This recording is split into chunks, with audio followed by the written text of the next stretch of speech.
Assalamualaikum warahmatullahi wabarakatuh. Baiklah, di sini saya akan membahas materi tentang Asmaul Husna. Ada beberapa poin tentang Asmaul Husna. Yang pertama yaitu pengertian Asmaul Husna. Asmaul Husna secara etimologi adalah berasal dari kata al-asma dan al-husna. Al-asma yang berarti nama, sedangkan al-husna yang berarti baik. Sedangkan Asmaul Husna secara istilah adalah nama-nama indah, sebutan atau gelar nama Allah Subhanahu wa taala yang baik dan agung, yang mencerminkan sifat-sifatnya. Maksudnya di sini ialah nama-nama yang menjelaskan sifat-sifat Allah Subhanahu wa taala yang indah lagi baik. Nama-nama indah dan baik Allah Subhanahu wa taala atau Asmaul Husna ini tercantum di dalam kitab suci Al-Quran. Kemudian masuk ke poin yang kedua yaitu macam-macam Asmaul Husna. Di sini kan sudah pada tahu bahwa Asmaul Husna itu terdiri dari 99. Nah, di sini saya akan membahas 5 Asmaul Husna saja. Yang pertama, nama Asmaul Husna Ar-Rahman. Yang kedua, nama Asmaul Husna Ar-Rahim. Yang ketiga, nama Asmaul Husna Al-Wahhab. Yang keempat, nama Asmaul Husna Ar-Razak. Terus yang terakhir yaitu nama-nama Asmaul Husna Al-Fatah. Nah, di sini saya akan menjelaskan tentang Asmaul Husna. Nah, macam-macam Asmaul Husna yang saya sebutkan tadi yaitu akan saya jelaskan dan saya jabarkan. Yang pertama yaitu Ar-Rahman. Ar-Rahman di sini adalah Maha Pengasih. Contohnya, memiliki rasa kasih sayang kepada manusia. Nah, kita sebagai umat muslim harus memiliki rasa kasih sayang kepada manusia. Baik itu kepada manusia, kepada hewan, tumbuh-tumbuhan, dan lain sebagainya. Jadi, kita di sini sebagai makhluk Allah dan ciptaan Allah harus memiliki rasa kasih sayang. Misalnya, kita diberi peliharaan kucing. Nah, kita harus memiliki rasa kasih sayang terhadap kucing tersebut. Jangan kita sia-siakan. Kita beri dia makan, kita beri dia minum, agar kucing itu tumbuh dan sehat. Begitu pula kita memiliki rasa kasih sayang kita kepada Allah. Nah, jadi di sini rasa kasih sayang itu adalah kita mempunyai semuanya dan kita harus memiliki rasa kasih sayang kepada semua orang. Nah, keywordnya di sini yaitu bahwa Allah itu Maha Pengasih. Allah itu memiliki rasa kasih sayang yang lebih dibandingkan manusia. Jadi, tiada kasih sayangnya yang melebihi Allah Subhanahu wa taala. Yang kedua yaitu Ar-Rahim. Ar-Rahim di sini adalah Maha Penyayang. Contohnya, menyayangi manusia tanpa peduli ras, agama, atau bangsa. Jadi di sini kita harus menyayangi semua orang, baik itu manusia, tumbuh-tumbuhan, dan hewan. Kita tidak boleh membedakan sifat manusia, kita tidak boleh membedakan agamanya, rasnya, dan hal sebagainya. Misalnya kita mempunyai teman. Nah, teman kita itu berbeda keyakinan dengan kita. Nah, kita tidak boleh tidak menemaninya atau tidak menyayanginya, karena kita sesama manusia itu harus memiliki rasa pengasih dan rasa penyayang. Jadi kita di sini harus menyayangi seseorang itu dengan tulus dan ikhlas dan dapat membantunya dengan kasih sayang yang lebih. Walaupun dia berbeda pendapat dengan kita, kita harus menyayanginya seperti kita menyayangi kedua orang tua kita. Jadi di sini keywordnya yaitu Allah itu Maha Pengasih dan Maha Penyayang. Jadi Maha Penyayangnya Allah itu melebihi Maha Penyayangnya manusia.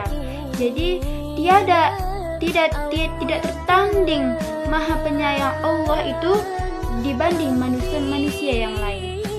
Kemudian Al-Wahhab. Al-Wahhab ini Maha Pemberi karunia. Contohnya memberi bantuan kepada orang lain yang membutuhkan. Jadi kita di sini sebagai manusia harus saling membutuhkan.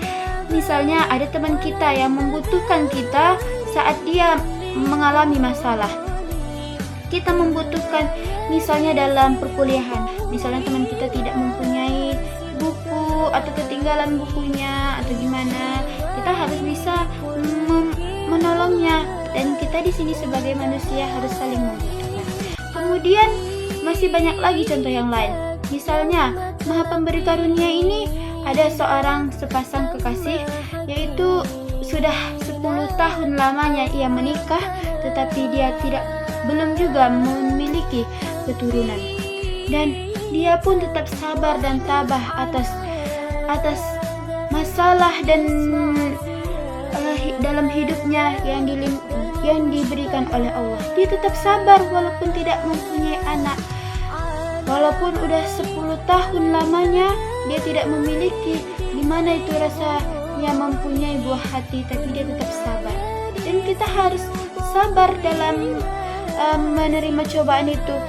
Ada juga orang yang baru menikah 1 bulan, 2 bulan, tetapi dia sudah dikarunia oleh anak, sudah hamil, baru 1 bulan menikah sudah hamil. Nah, yang tadi itu sudah 10 tahun lamanya dia belum memiliki keturunan. Jadi kita misalnya ada yang mempunyai anak atau memiliki keturunan yang sudah diberikan oleh Allah, harus kita jaga dengan sebaik-baik mungkin. Jadi keywordnya di sini adalah Allah Maha Pemberi Karunia. Jadi kalau engkau menginginkan dapat karunia dari Allah Subhanahu wa Ta'ala, kita harus tabah, ikhlas, tawakal, berserah diri kepada Allah. Insya Allah Allah akan memudahkan karunia dari Allah Subhanahu wa Ta'ala. Kemudian Ar-Razzaq.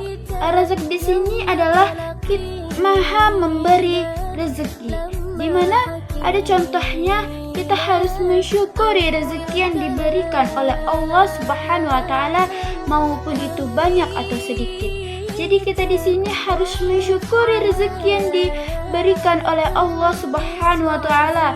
Kita harus banyak-banyak bersyukur atas rezeki yang diberikan oleh Allah, walaupun rezeki tersebut tidak sesuai dengan keinginan kita.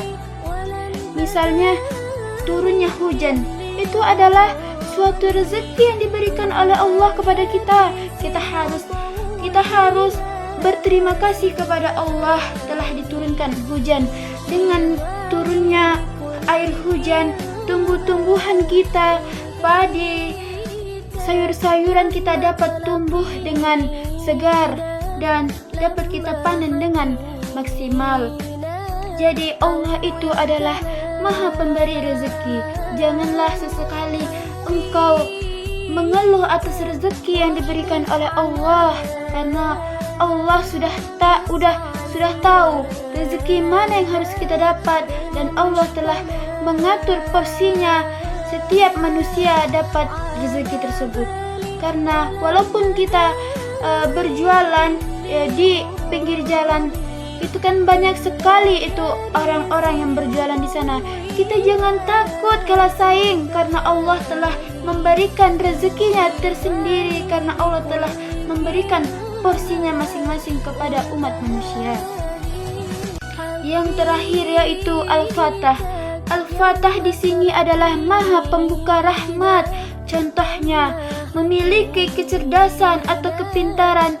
Itu kan salah satu dari rahmat Allah Subhanahu wa Ta'ala yang telah diberikan kepada kita. Jadi kita harus merasa bersyukur apa yang telah diberikan Allah Subhanahu wa Ta'ala kepada kita. Jadi kita di sini harus memiliki rasa terima kasih kepada Allah Subhanahu wa Ta'ala, karena Allah telah memberikan kita rahmat dengan memiliki kecerdasan otak, sehingga kita dapat melaksanakan pembelajaran kita dengan baik. Allah telah memberikan kita kecerdasan, kenikmatan, kepintaran, sehingga kita harus bisa mensyukuri apa yang diberikan oleh Allah. Misalnya kamu diberikan kecerdasan, kepintaran, janganlah kamu sombong walaupun kamu memiliki peringkat pertama, Karena kecerdasan dan kepintaran itu datangnya hanya dari Allah Subhanahu wa taala. Jadi kita di sini harus bersyukur atas apa yang diberikan oleh Allah. Terutama kita harus mensyukuri nikmat Allah yang telah diberikan kepada kita. Misalnya kita diberikan umur panjang, itu kan sebuah rahmat dari Allah Subhanahu wa taala. Ya Allah, terima kasih hingga saat sekarang ini saya masih diberikan umur yang panjang. Kita harus mensyukuri apa yang diberikan oleh Allah Subhanahu wa taala.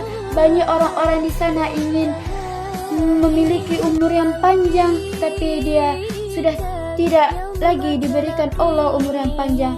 Jadi kita yang masih hidup ini harus memiliki rasa bersyukur kepada Allah, sholat 5 waktu sehari semalam, karena Allah menguji kita di dunia ini untuk selalu bersabar dengan apa yang telah diberikannya kepada kita.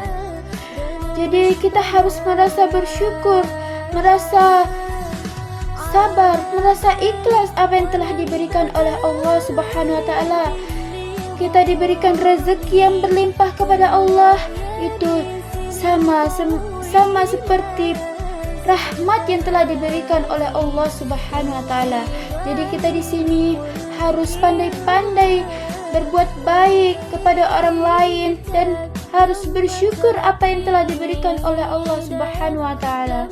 Semoga apa yang dapat saya sampaikan ini dapat bermanfaat dan dapat memberikan solusi yang terbaik untuk kita semuanya. Jadi kita di sini harus memiliki rasa bersyukur.